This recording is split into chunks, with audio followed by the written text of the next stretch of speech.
estoy en Nadandra y ahora voy a hacer slime como este. Bien, para esto ocuparemos silicón frío, un recipiente.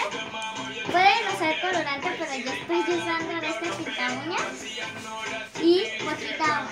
Vamos a echarle en un recipiente el silicón que tú quieras.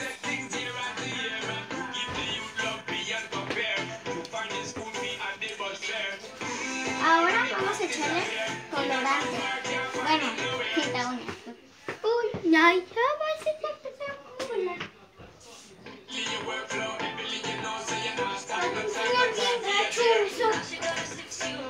y vamos a echarle agua. La cantidad de agua que tú quieras. Vamos a empezar a revolver.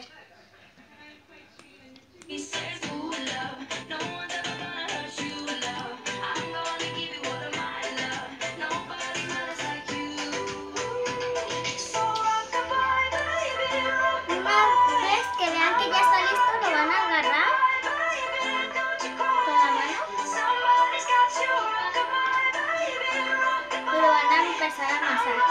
De primero se va a pegar poquito, pero después ya no.